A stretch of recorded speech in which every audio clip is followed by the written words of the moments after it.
You're listening to the DC Comics Chronicles, where we cover every adventure from the streets of Gotham to the skies of Metropolis and into the depths of Atlantis. With your hosts, Adam and Nick. Welcome to another episode of the DC Comics Chronicles. As always, I'm your host, Adam. And with me this time is my co-host, Nick. Nick, how's it going? How's it going, Adam? Happy to be here, man. Happy Indeed. to be here. And that is a spoiler for the people watching the video edition of this show. Nick is holding up a prop that will give away what we're talking about, and he's holding up a Batarang from Batman Beyond. This is the electric blue version, Adam. This isn't even the original. This is a deep cut Batarang right here, man. Which I don't own either of those Batarangs, but I may have to remedy that after we record, which is because if I go on Big Bad Toys, on the website, I'm sure I can find that, and because that's already a money pit for me anyway. So why not just add to the problem? But yeah, we're going to talk some Batman today, and specifically Batman Beyond. Now, we are eventually going to get to the animated series itself, but that's not what we're going to focus on today. We're going to focus on Batman Beyond in comics, specifically his most recent comic adventure, which was Batman Beyond New Year, which was a 6-issue miniseries that has definitely expanded. We'll talk about that more as we go along. But before that, there is some sticking with Batman in comics. There is some Batman comic news in terms of Batman Bruce Wayne. And so, two things. Available as of this recording today is The Flash, The Fastest Man Alive, which is the prequel comic to the upcoming movie that, if certain people behave themselves, will be hitting our screens in June 23rd, 2023. If that's the current date. I'm a little hesitant because it's changed about 54 times. But that book, The Flash, Fastest Man Alive, is out #1 today, and the Batman that was portrayed by Ben Affleck features in that comic. So if you're a Batman fan and a Ben Affleck Batman fan, and you want to see what he's been up to in between on-screen appearances since Justice League, you can check out that comic and you'll find out. I intend to do that as well, but I haven't gotten around to it just yet. Well, we know what Ben Affleck's been up to since Batman, right? But that's neither here nor there. Yeah, I don't think J-Lo cameos in the comic, although I'd put her in if I was the artist. So there's that, and there's also Donnie and I have talked about it on previous episodes, that Batman is going to cross over with Spawn in December, and it's going to be written by Todd McFarlane, who of course who is the creator of Spawn, the co-creator of Venom, and does the DC multiverse figures and statues that we all buy all too many of. But so he's going to write this crossover, and Greg Capullo, who was a frequent both Batman and Spawn artist, is going to draw this. I'm a fan of, obviously I'm a fan of Batman. If you've been listening to the podcast, if you don't know that, I don't know what podcast you've been listening to. And I'm also a fan of Spawn. So I'm really excited for this crossover. And it's been revealed that the villains that are behind the need for this crossover are the Court of Owls. So that's pretty cool. Nick, I don't know what your feelings are on Spawn. So what are your thoughts on this idea of a Batman and Spawn crossover? I think it's cool. Spawn's not really a character that I personally have gotten into, but I know who Spawn is, and I think the idea of Batman teaming up with Spawn does kind of sound cool. on paper. My thing is the idea of making the Court of Owls the villain again, because it feels like at this point they haven't been done enough. But then there's people that feel like it's kind of an overdone shtick at this point, because they're popping up in the Gotham Knights video game. There's rumors of Matt Reeves wanting to use the Court of Owls, and now Court of Owls are making his comeback in comics in this recent one. But what I do know is they were great in the New 52 one that Scott Snyder did. So that kind of says it all right there. But yeah, I'm all for it.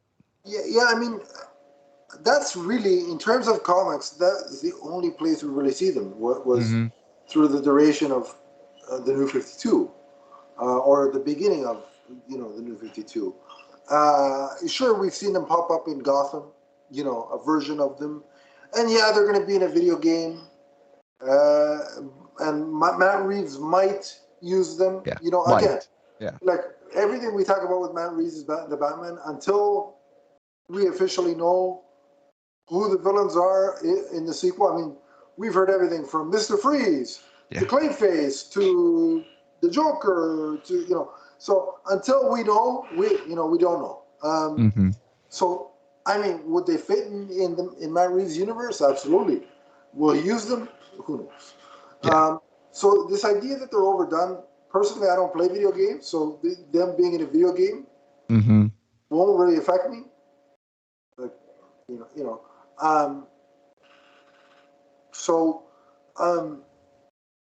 but again, at the end of the day, they were a great villain, and I think there's more to explore, especially if there are shenanigans that are going to have Batman, at first at least, face off against Spawn, which I think is the case.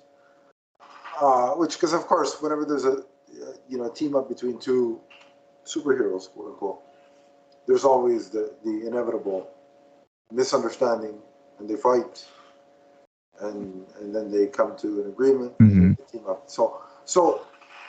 But again, being a fan of both characters, I think it's going to be an exciting team up, and the fact that they have not teamed up in about 20 to 30 years is going to be something exciting. And again, the creators involved. Todd McFarlane hasn't written a Batman project in decades. Yeah, it's been a long time. There's the arc that he made where there's an arc that he made the statue of, which I have that image. I have the single issue comic of that image. So it's exciting for me. I'm definitely going to be checking that out and reading that. And for those that haven't read their first crossover, that's going to be collected in a hardcover in November. So if you want to get a taste of their first meeting, fans can order and purchase that the repackage, a hardcover. It's a hardcover, so it's going to look great. And I know for guys like Peter Vera, he's going to be excited because on the cover, Batman has the yellow oval. Yep. So it'll be Team Yellow Oval approved. And I will be purchasing that as well because I don't have the original team up between Batman and Spawn. So I want to be getting in on that in November before the crossover in December. I'm looking forward to it. It's exciting. It's exciting whenever Batman crosses over with another set of characters. And so yeah, it's gonna be interesting. And, I look forward to reading it and then reviewing it somewhere on this channel at some point. But why don't we take a quick break, and then on the other side we'll come and talk Batman Beyond New Year. So stay tuned, get some popcorn, get a drink, and we will be right back. What's up, everyone? It's the Emerald Enthusiast. For all of your multiverse viewing and listening needs, check out our shows, which include Teenage Mutant Ninja Turtles, Ghostbusters, Power Rangers, the Marvel Universe, and the DC Universe, including the Emerald Echo podcast. You can check us out on Podbean, and remember to subscribe right here on YouTube. That's the Multiverse Musings Podcast Network. From the first podcast to the last. And we're back. And as promised, it's time to head to Gotham City of the future to discuss Batman New Year. Now, before we dive into New Year, Nick, I know this is a loaded question, but give us a little summation of your Batman Beyond fandom. Yeah, so this is my all-time favorite superhero of all time, is Terry McGinnis, Batman Beyond. And yes, Batman as a whole is my favorite character of all time, but particularly Terry McGinnis, because this goes back to when I was 6 years old. I went to it was a mall, I believe, and they were having this Batman Beyond reenactment of Batman Beyond Return of the Joker. And when I went there, of course, I was 6 years old, so I had some knowledge of Batman Beyond. I obviously watched Return of the Joker, so it was cool that my family took me there and I got to see it. And they were having this giveaway where the moderator asked you a few questions related to Batman Beyond, questions related to the animated series. And I had gotten all 3 questions right. And then if you got all questions right, you were able to get a T-shirt. And the thing is, I'm going to be quick with this, is why it means so much to me is because when I won, they actually had a shortage of T-shirts. This is real. I'm not making this up, by the way. Okay. So they weren't able to find one, but Batman Beyond, of course at the time, was able to get a T-shirt from the back or a box. I guess they had one extra that they didn't see, and he actually comes off the stage and delivers it to me personally. And of course, I get a big hug from Batman Beyond that, So of course, I was 6 years old. I was in tears, right? I was like, I wanted a Batman Beyond T-shirt. It's not this one, but it was kind of this one. I got an adult version of it now. Cool. But yeah. So of course, that really is what sparked my whole interest in this character. Obviously, I love the animated series, but if that moment hadn't happened to me, I don't know what my fandom would have looked like. Because that truly was one of just the greatest moments of my life, actually. To be quite honest, when it happened. That's awesome that you had that experience. Mm-hmm. And it's those kind of formative things that sort of steer our fandom in certain directions. Like for me, that kind of moment was when I went to the car show when I was 6 or 7. My dad took me to the car show, me and my friend, because the 1989 Batmobile was there. Yeah. So I have a picture sitting in front of the 1989 Batmobile. That's awesome. Coupled with the fact that was the first movie that I can remember seeing in theaters. That's why I'm here every week doing podcasts about superheroes. In terms of my experience with Batman Beyond, I was, 99,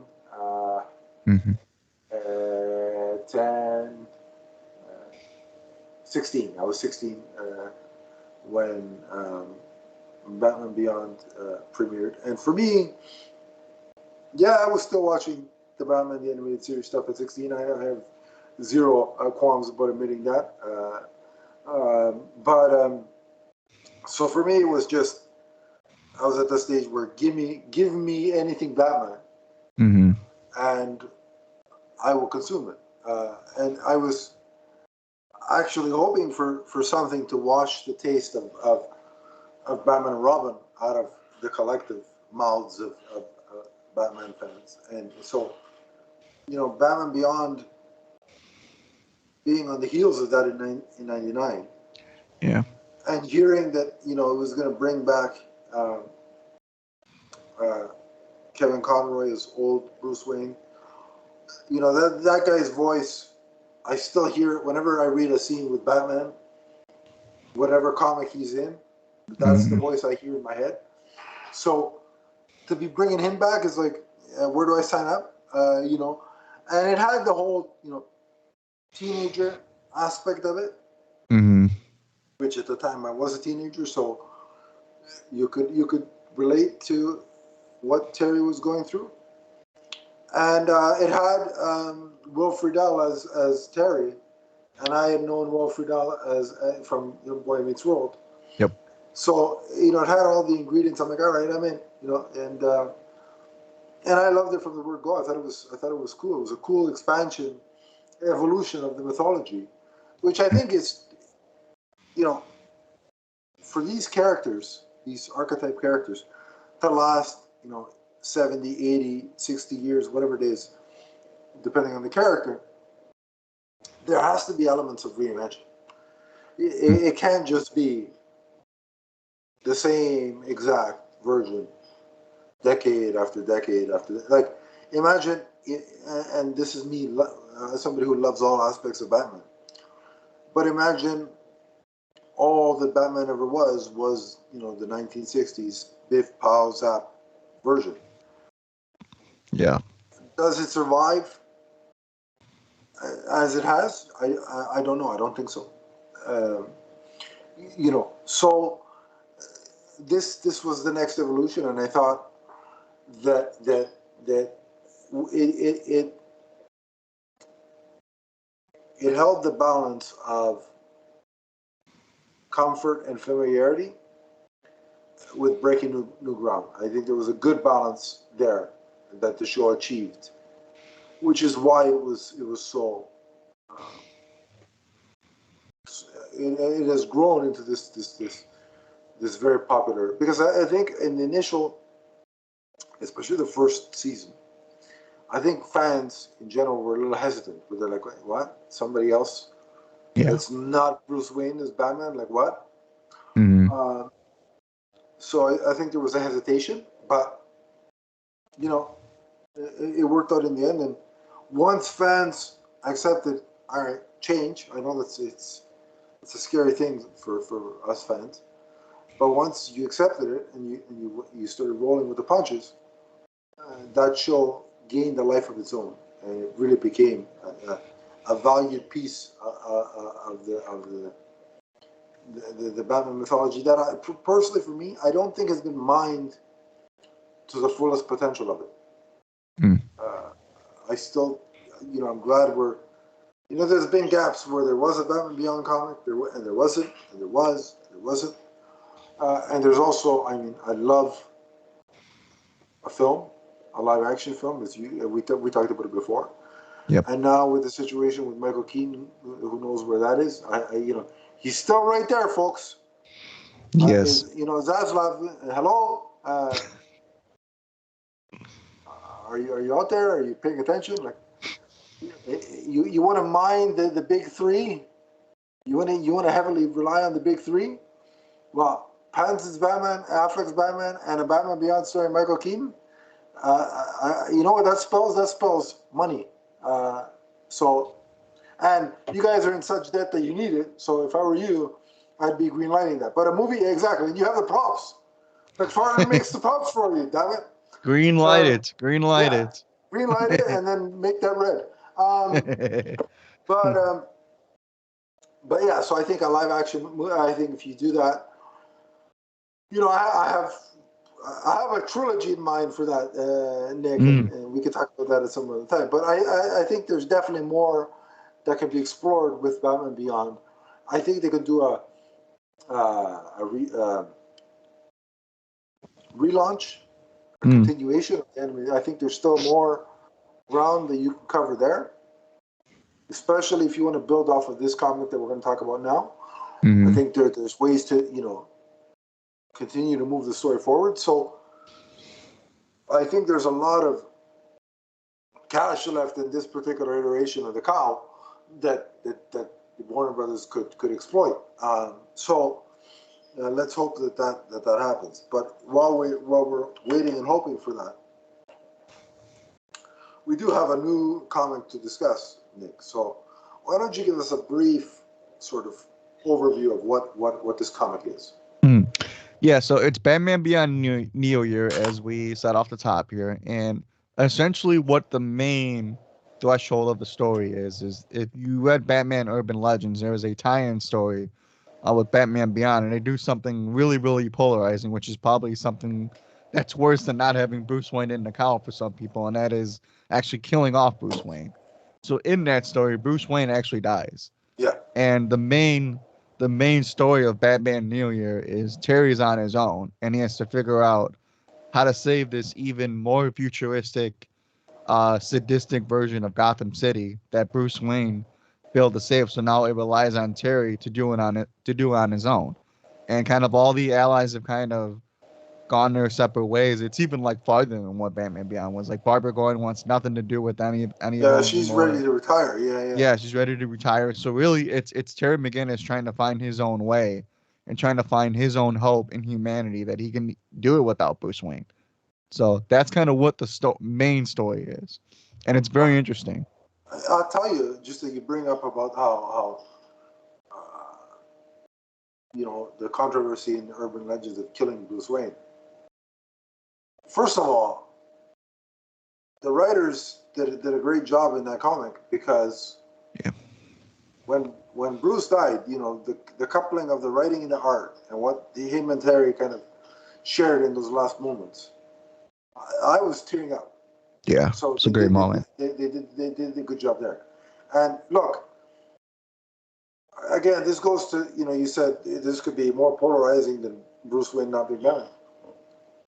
Folks, Bruce Wayne is a human being. Okay. Mhm. Let's pretend, again, I'm not crazy. I understand he's fictional. But in the context of this universe, he's a human being. He doesn't have powers. He's not Kryptonian, so he doesn't live hundreds of years.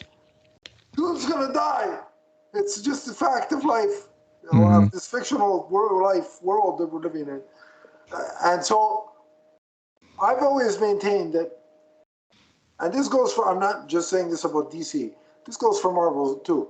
If these comic companies had a set of, grapefruits, and you know which grapefruits I'm talking about, not the ones you eat. Well, actually, I could say something, but I won't because it's a little bit on the side. It's not PG-13. Anyway, but yeah, if they had some grapefruits, they'd actually, because we hear, oh, they're going to kill this character, they're going to kill that character, and then what? 3 months later, hey, guess who's back? Yeah. So if they had some gumption and some, they'd kill off some of these characters and let the legacy characters pick up the mantle. Like, I love Bruce Wayne and Batman probably more than any other superhero on the planet.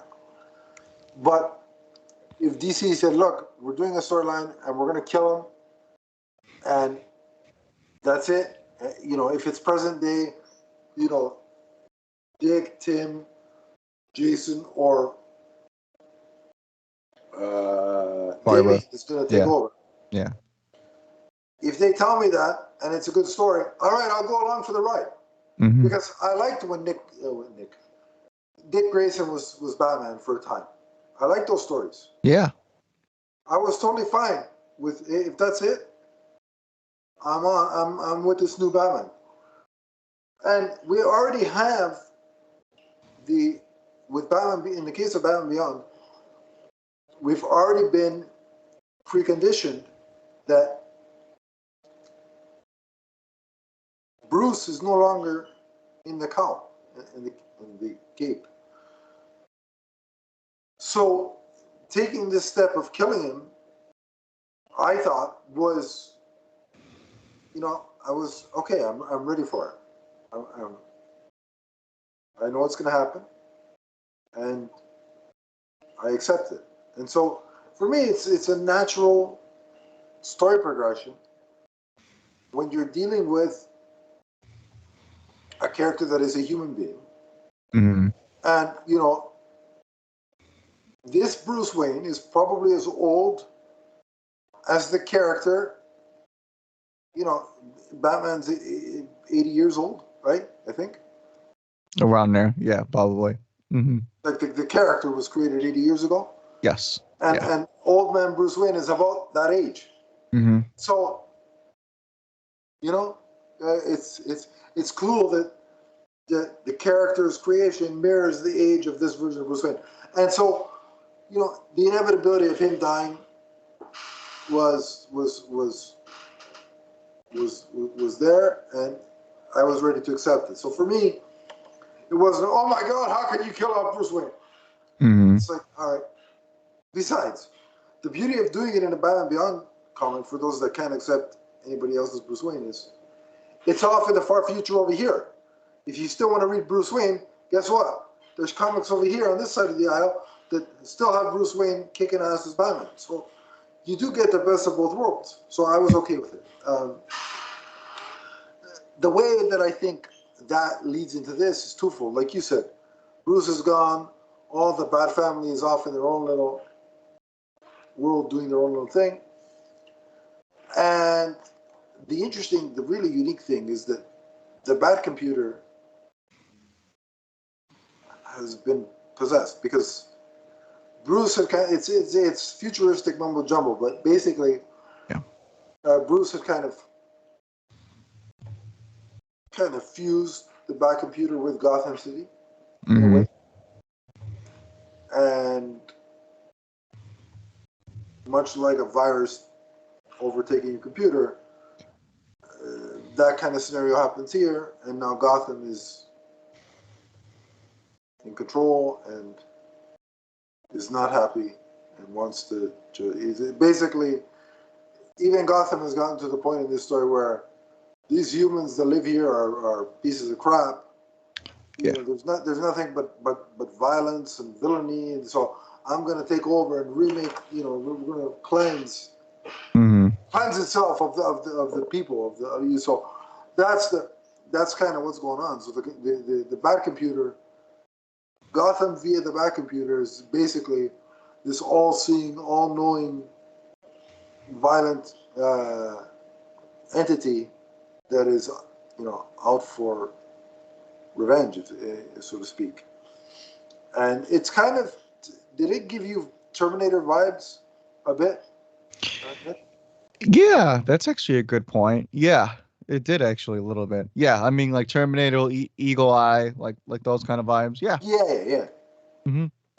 So I noticed that a bit. So, and the cool thing is, because the Bat computer is facilitating this and is corrupt, that forces Terry to basically strip down the Batman Beyond suit and kind of go hybrid of, there's still some tech in his suit, but he's also had to embrace some of the old ways of Bruce Wayne.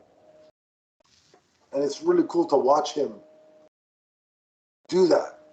I thought that was really cool. What did you think of that new the secondary, or the additional antagonist? Let's call him Donovan Loomis, who had a specific name which I can't recall. It was an interesting thought for sure, right? Because obviously the whole point of this story was that the Bat computer's been compromised, and everything in Gotham City's been compromised. So the villains are more stranger, they're more crazier, they're more sadistic. And I think what the crux of the story is, it's obviously every Batman story is like trying to restore humanity. Whereas this one, it's like Bruce Wayne almost leaves everything in the hands of humanity because he wants them to finally embrace, the goodness in Gotham City. And by leaving something as powerful as the Bat computer in the hands of individuals you never met before, it kind of creates this possibility of, can we use the Bat, can we use my means for good, or can we exploit it? So I think that's what the whole thing is, that Terry wants to obviously change that, right? And and yeah, the thing with that too is like, Terry like just can't trust anybody, and that's what the moral of the story is you really can't trust anybody but yourself, especially now that the one person you could trust is gone. So that's kind of what it is that it's a whole thing of, you can't accept anybody, you can't trust anybody but yourself. But once you take that leap forward, it opens up that possibility again. Yeah, and this Donovan Loomis character taking over Wayne Powers is kind of Mm-hmm. A callback to Derek Powers in a way. Yep. There's similar kind of motivations, right? He has this Yeah, and he trusts him. Yeah. Yeah, like this veneer of, oh look, I'm doing good for the city and blah blah blah. But in reality, that's not the case at all. Yeah. And the other thing too is that he. What I liked was that he came from Bloodhaven, which even though we didn't see Dick Grayson / Nightwing, there was that nice little nod by having this character emanate from Bloodhaven. We also get introduced to some new characters. Again, you see Barbara Gordon, and she is at the point where she's basically like Gotham. The way me and Bruce set things up, there's still some corruption. There's still crap going on, but this is as good as it's going to get. Mm-hmm. So I can retire now. And then when Terry hears about this, he kind of doesn't tell her everything because he figures she won't be able to take it if I tell her, the back computer has been corrupt and Gotham is actually this crazy villain. Yeah. Because it's become this entity, this whole. It was really kind of interesting to see that her dynamic with Terry, and I like the way they had become kind of like, it was very reminiscent. Their scenes together was very reminiscent of Jim Gordon and Bruce Wayne. Yep. On the rooftop and all that stuff. And also, that comes around in the end when she agrees to come back into the game and fight with him, because there's a line of dialogue where she says, "I'm finally starting to see it. Bruce was right about you." Whereas, if you look in most iterations where Barbara Gordon is involved, be it the Batman Beyond animation or the other comic books, she's always hesitant of, Bruce shouldn't have brought another kid into this. Mm-hmm. You can't handle this. He was the only Batman, and he should have let it die when he couldn't do it anymore. So she's always had that hang up of, I don't think you're ready, you can't do this, you cannot. And now she's fully accepted it. Which I like that their relationship in this has come full circle. Mm. But we also get a new character, which is she's a police detective, and her name is Bean Boonma, I think it is, right? I think. Yeah. Sounds right. Something along those lines.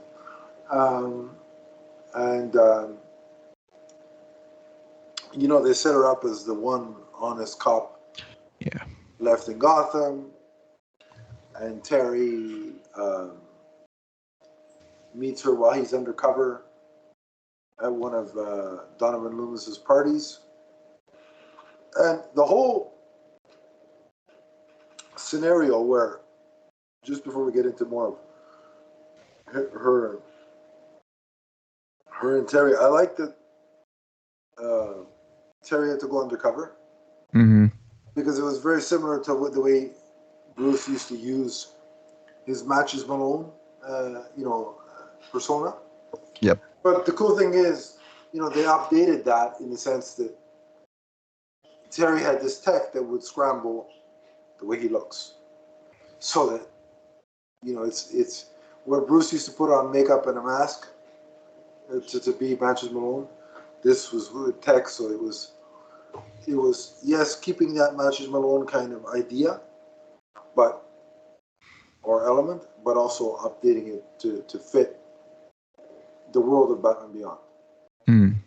So I really thought that worked well. And then again, Terry's interaction with being Bunma, it was cool because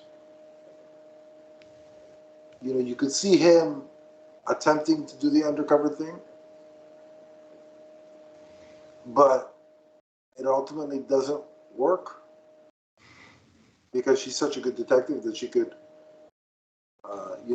smoke him out, so to speak, Mm-hmm. right, fairly quickly. And she was just playing along the whole, just to get enough information from him to see what he wanted.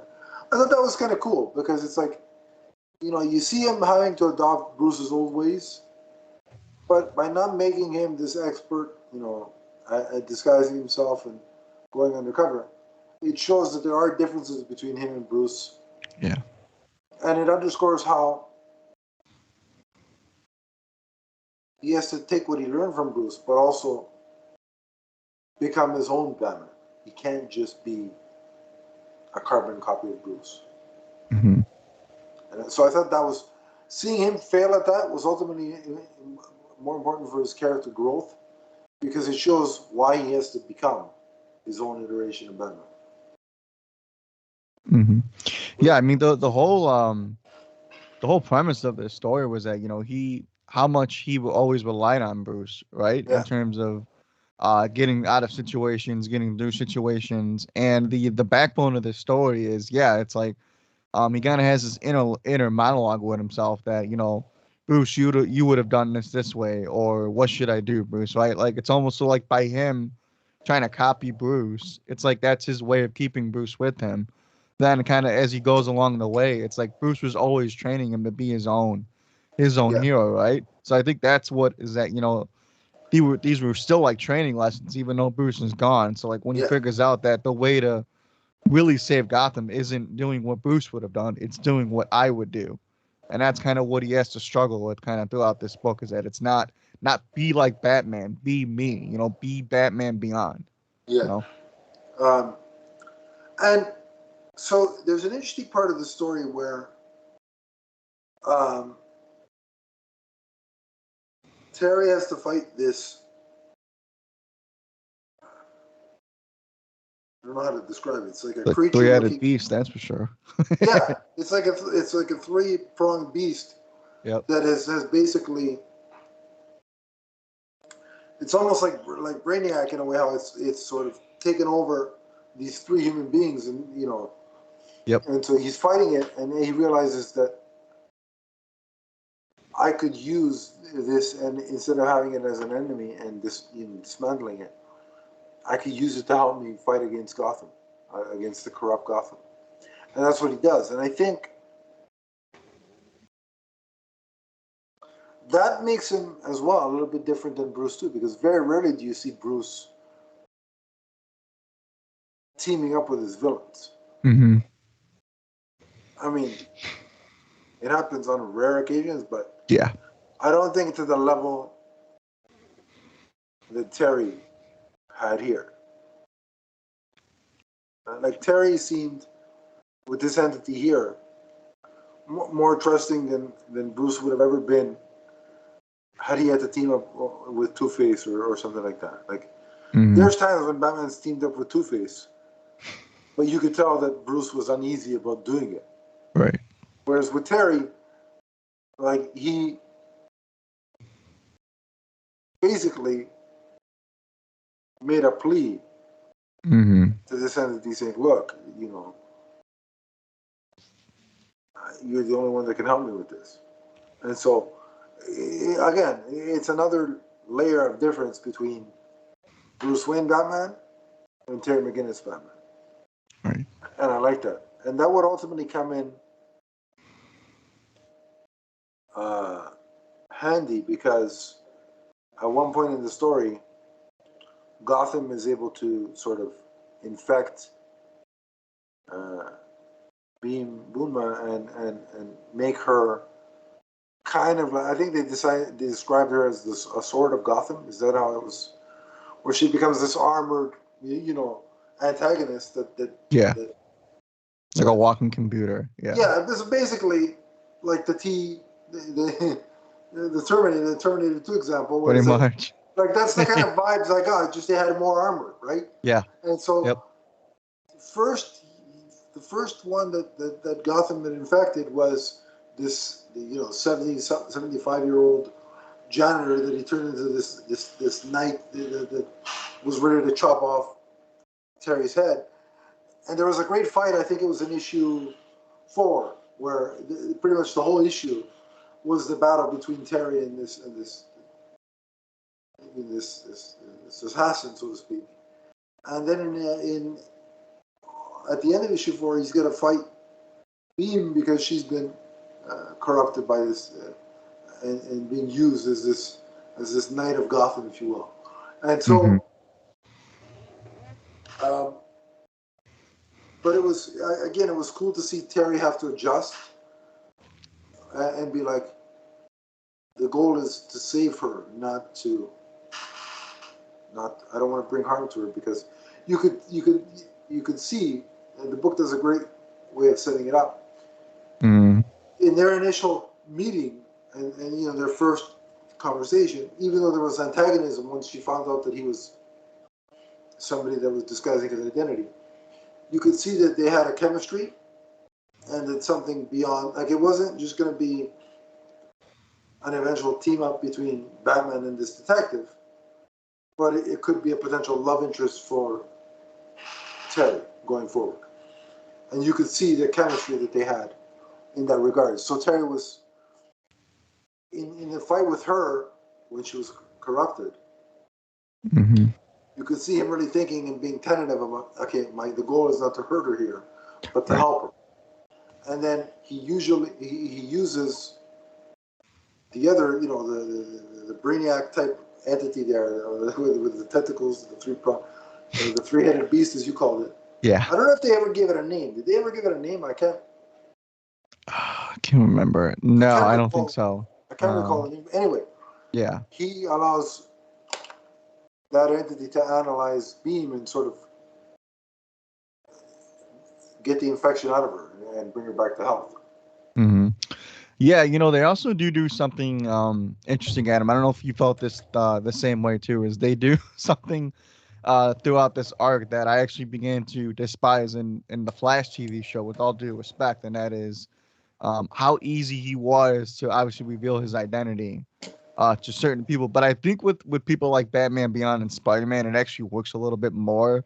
It's just the Flash is so fast; he could be so in and out. He doesn't have to really reveal his identity to anybody. Okay. But in this one, I guess it really shows how desperate Terry is. Right? They're like, by revealing his identity, it obviously opens him up to be vulnerable to the city. But then it kind of opens up his ability to trust people again, and by telling them who he is, it opens up, more friendship, are you talking about longing. The end in the battle with Donovan Loomis, or where the whole city seemingly knows.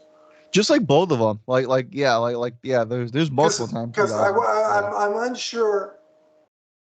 I'm unsure at this point if the whole city ultimately knows. Yeah, I think they want you to make it seem like it, but at least the people that probably there's one person that shouldn't know he's Batman, and there's somebody that probably should know he's Batman. I'm gonna assume. Yeah. That they're gonna play it off as either that creature did something to make people forget, right, or the scenario was so chaotic that because most of the city was infected at the time, or was in the process of being infected, right, it screwed up with their minds, so they don't remember what happened. Right. But in terms of the him telling Beam, right? I liked it. Yeah. I liked it because the way they built in like she came in what, issue 2? Yes. Yeah. So in 4 issues, they really built up that relationship to me that it's believable that he would open up to her. Mm-hmm. If only he had told Dana sooner. This is true. Yep. And that's probably one part of why he wanted to tell her, because learning from past mistakes, which is something that's a lot harder for Bruce. So again, to me, it's a wait and see on how that plays out. But as of right now, if it's ultimately just Beam and that creature that's in the Batcave, basically working for him or with him, I don't think that's a problem. if it's confined to those two. Mm-hmm. Now, if he starts in the future telling everybody he comes in contact with, Right. Yeah. and taking That's a his mask problem. off every 5 minutes, like, pick whichever version of Spider-Man you want, Yeah. or the Flash on the TV show, then I'm gonna have an issue with it. But for right Mm-hmm. now, if it stays confined to like Barbara, Beam, and this thing in the Batcave, Yeah. then sure, I'm okay with it. Agreed. Same here. So, but the whole and what really sells their growing relationship is that conversation in the cave or in the ruins of the cave in issue 5, Mm-hmm. where she keeps saying, "Is he your father?" Where he basically reveals that he's Batman by taking off his mask, and he starts Right. telling her about Bruce Wayne and the way he talks about it, and he even talks about at one stage living in his shadow, trying to live up to his thing. But then, she kind of, through the conversation, makes him see that he's got to become his own version of Batman. Like she reiterates why the symbol of Batman is important, Mm. right? Yeah, Through the story I about the thought, yeah, parents. that panel was beautiful. Yeah. But then she says, "Okay, but now you have to make it your own." Mm. And she keeps saying, "Is he your father?" And he kept saying, "No, no." So my question, I'm curious now: are they ignoring the epilogue that was in Justice League the animated series? Because technically,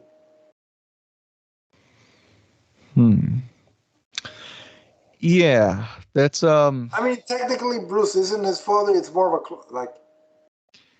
that and that's actually funny you bring up because like I really remember like like how divisive that really was. Like when when we found out that like it turned out that Bruce Wayne ended up being Terry's biological father. I But think is it? But here's my question: yeah, is it more of a biological father or some sort of kind of clone kind of deal? I would just take it like it's a surrogate father type thing, right? Like it's like Jor-El is Clark's real father, but it's Jonathan Kent that's really Clark's Yeah, father. I think it's one of those things, right? It's like yeah. pick one or the other. Like you weren't never really invested in Because like Terry's real father Amanda to begin Waller with. Right. re-engineered everything to be like she used his DNA, Yeah. right? And then re-engineered the death, like to the point of like, well, Batman's parents have to die, so it's almost Right. like he's sort of this kind of hybrid, kind of clone, kind of Hmm. son, and it's kind of like. Right. Yeah. I'll be But honest with yeah. you. I know a lot of Yeah. people have problems with that, Yeah. but I dug it because I'll tell you why. Because I don't give a, not to be crude, but I don't give a rat's ass about Terry's father that was killed by Wayne Powers, right? Like I never cared about him, but Bruce kind of sort of being his biological father makes Mm. things all the more interesting because it's that okay, how do I now like it makes the journey that much more difficult for Terry because he's much more of a part of me than just a mentor thing. So now getting out of his shadow and being my own Batman Yeah. is something truly. Uh, it's more meaningful if he's able to do it. So Hmm. I like the change. I liked it. Mm. But my question is this book acknowledging that or are they not? Um, I actually think it's funny because I feel like at times it's trying to do it better, but at times it's maybe trying to pay it off a little bit in a way. But I personally thought the whole panel was beautiful. The way that he has just the mask on, Yeah. and you can tell he's really beat up. He's like shirtless. The mask is really the only thing of the bat suit that he Yeah, has and he's got on. the scruff, the beard, Yeah, and you're right. And like you can tell that that would they're cost slowly $25 million building up. to Yeah, remove via CGI. But they're slowly building up to him taking it off. And I think it's more meaningful that it's somebody that's not of significance yeah, to the Bat family that actually convinces him to be Batman again, to try yeah, again. I think that to me that hit way more, right? Because it's somebody of Gotham City, of humanity, that's trying to convince the Batman symbol to rise up again. Like it's why I think it works in The Dark Knight Rises. I would agree with that too, Yeah. because like the thing is for Barbara or Dick or Tim or Jason or Damien to come in, and like, had they brought one of those guys in and them trying to convince Terry to be Batman again, I don't think it works, because here's why. None of them at this point in their lives want to be Batman. Yeah. So why would they try to convince somebody else to be Batman? Right. If they don't want it, how are they going to convince me that that's a good idea? Yep. There's a reason they don't want to be Batman, right? So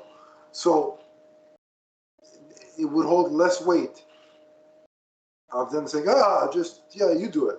We don't want it, but you do it. So I like that it's somebody he's recently met, but he's fostered a trust. And it's funny, the trust that they've gained ultimately came from beginning in deception, right? Yeah.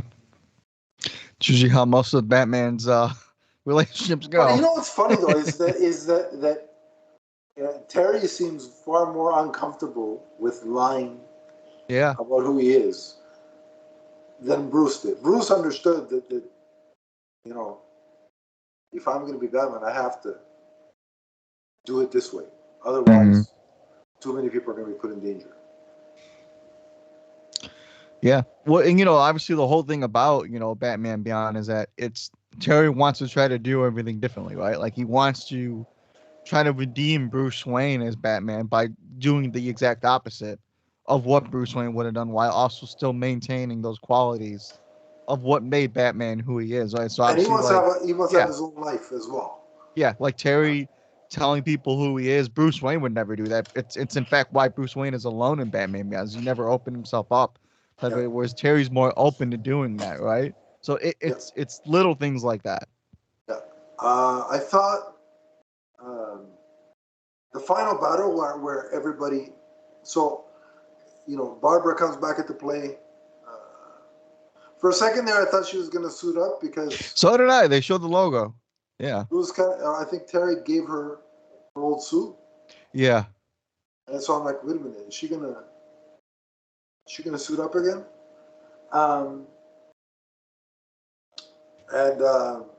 But she doesn't. But she assumes a point person, right, man or woman in the chair kind of Oracle. deal. Yeah. Yeah. Or thank you. There it is.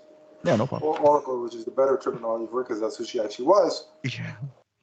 And then Beam is in the back. Is there as well too, working with Oracle, and he even uses the Jokers, right, to the point where like crap is so bad in Gotham that he resorts to teaming up with the Jokers for the sake of, listen, let's get Gotham back under control, and then we can resume our hatred for each other.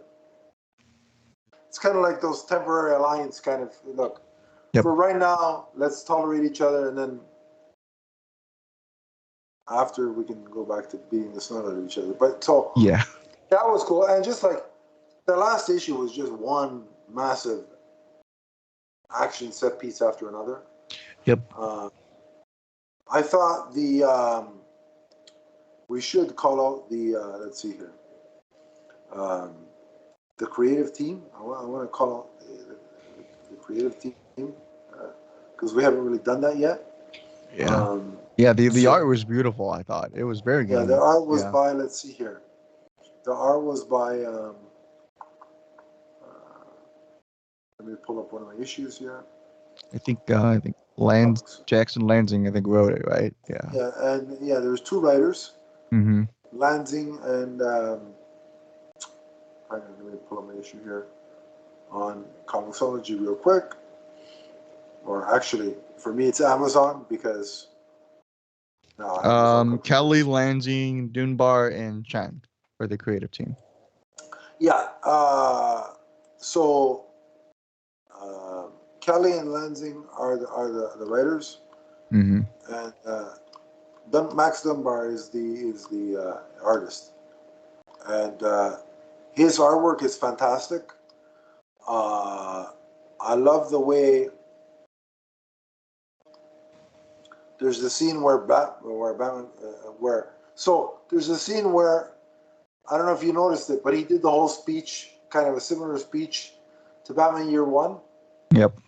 and then shortly after that speech, you see the red Batman Beyond logo in the sky, Yeah, that was so cool. and then in issue 6, there's a scene where of Batman Beyond leaping from the sky, and behind him is like the moon is behind him, and it's his cape slash wings are spread. That is a great shot. I like the new costume. What Yep. do you think?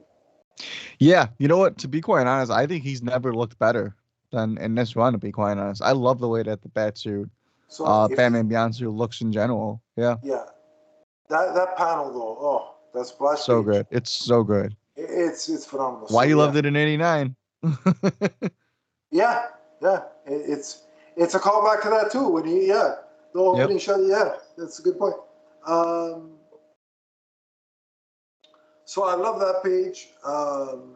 That's probably if I had to pick one image that was my all-time favorite from this 6 issues, it'd be that one. But Mm-hmm. also, I did like the issues, the scene where you say where he reveals himself to uh, Detective Bunma, and that was a good one too. And also when he's fighting the Knight of Gotham there, the whole the whole of issue 4 was the one giant fight scene, and I Yeah. loved the whole thing. The art was fantastic uh, uh, Agreed. throughout. So, um, what was your if you had to pick some favorite pieces of art? What would you pick? Yeah, I mean, so obviously, I think the cave sequence when Bruce opens himself up to Broom, I think that is just outstanding. Just all of the callbacks of him just walking around through Gotham City, I think those are great panels. Just in general, and obviously, I think when he fully comes back as Batman Beyond in issue 6, I think that's an awesome panel. Like when he fully ascends back into Gotham and he's like, "I'm taking my city back." I think all Right. those panels were awesome. How about And you? then Yeah. at the end when they went to that what was it like a fair or whatever it was, and Yeah. there was the graffiti of Batman on the like so people are the citizens are accepting of Batman again. They've welcomed him, you know, as the protector again, and you get us and you again. What's key about that is you see the evolution of the relationship between Terry and what's her name, Beam, right? Yep. I'm never gonna. That's gonna be tough to adjust. I'm not gonna call her Sunbeam because that's her actual name. No, don't do But that. um, but no, you see them holding hands and they're confirming that it's a date, and so Yep. that's taking a step to the next level. And then the best part of the last page was the revelation that Batman Beyond will return in 2023. Yep. So I hope that Colin Kelly, Jackson Lansing, and Max Dunbar all return Yeah. because that team really made this book work, and they clearly you could tell the two writers really have an appreciation and love for the Batman Beyond mythos. My only question is, will it finally be another ongoing and not just a miniseries? Mm. Because Yeah. I really want it to be an ongoing. That's an interesting point you bring up because it's like one of those like okay, so take like what Marvel's doing with Disney Plus right now. There's some people that think certain series should be shorter. There's some that think it could be longer, right? Whereas I don't know if this story should have been longer or if it was perfect the way it was. But you know what? It's like a 6 issue Batman Beyond one to me was special because I knew I got it for at least Yeah. 6 weeks or 6 months, excuse me.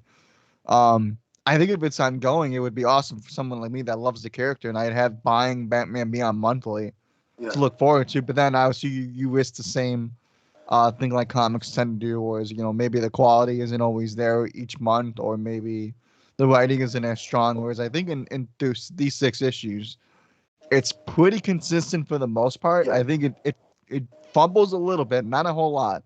But I think it's pretty strong Yeah. throughout its 6 months. So Or it's conversely, interesting. conversely, what they could do is 6 issues, then a couple months go by, and then another 6 issues. Like, Yeah, sure. so it's the Make it story like a is told. maxi series. I don't know. No, but Yeah. the story is told in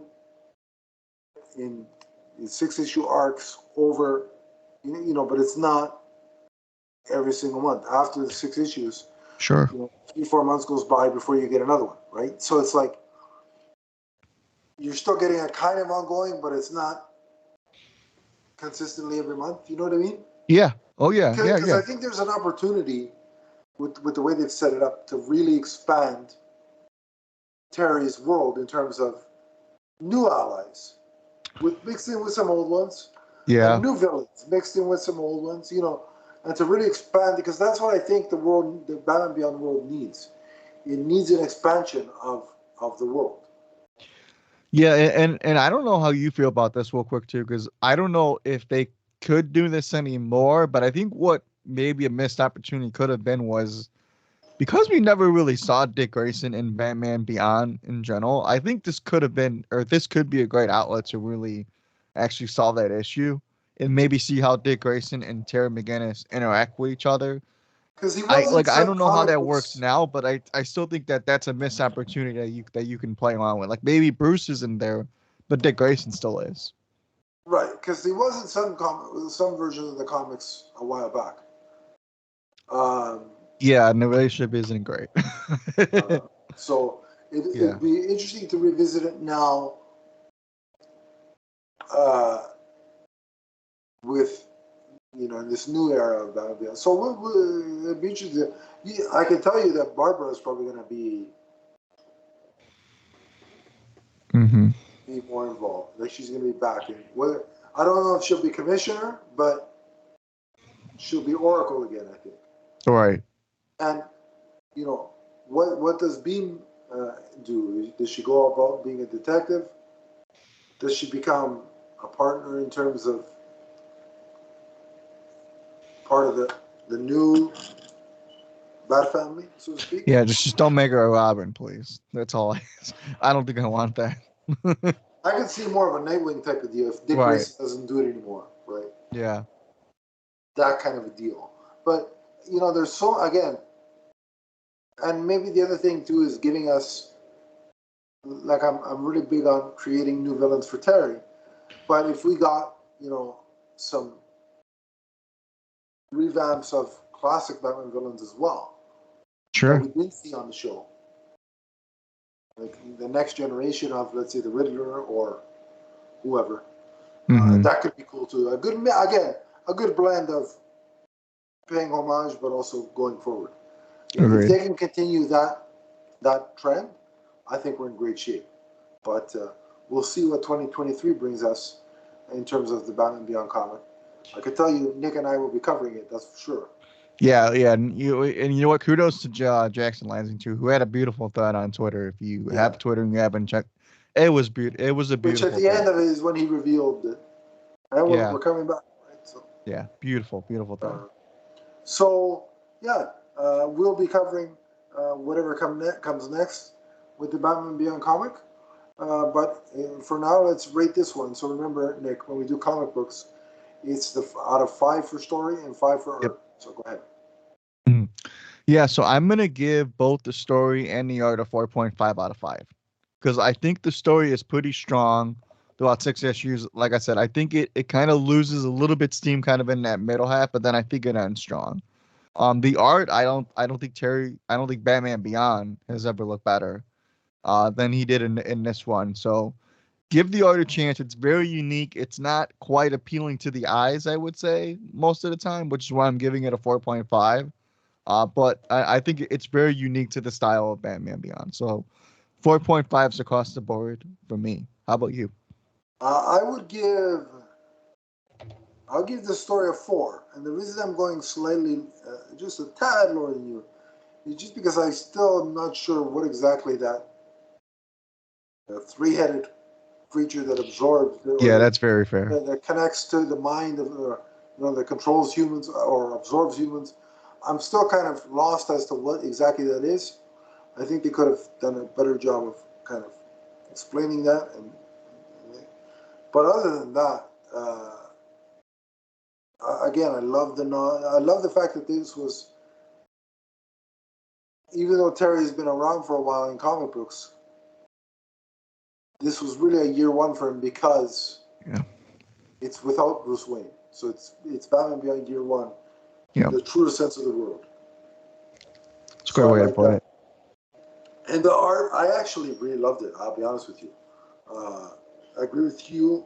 I think Batman Beyond never looked better. Anytime you can have Batman with his cape or wings open in the moonlight, you've sold me. So I think this art gets a 5 for me. So nice. So yeah, it was a great read. It was a pleasure for as a Batman fan and as a Batman Beyond fan, um, and I'm so happy that we're getting more. But until next time, if you want to talk to Nick or I via social media, you can. So Nick, where do they find you? Yeah, of course. Yeah, and then thank you so much again, Adam. You know, Batman Beyond is something I can talk about for hours, but we unfortunately don't have that time. No. But thank you again for letting me talk about this one. This truly means a lot to me. Anytime that I can talk about Batman Beyond, really does mean a lot to me. Well, So, there's going to be more of it, sir. and there's going to be more of it, absolutely. So if you guys want to hit me up about more Batman Beyond stuff, but please hit me up on Twitter at Nick Zenick and follow the podcast that I co-host at Vigilante 1939, which is a show that you can find anywhere you get your podcast at. Thank you so much. Absolutely, and definitely check out those shows because Nick and the boys do a hell of a job. We try. Doing their thing. I've been on a couple of streams and it was fun. So Yep. it gets a high recommend for me. And then if you want to follow me, it's at Adam_Leafs fan on Twitter. We have the Twitter page just for the podcast network, which is at MMNPDC. We have a Facebook group, which is somewhere in the description below. Click that, I'll add you, and we can continue the conversation there. But remember, Batman Beyond is forever. From the first time he says Shui to the last. So long, everybody.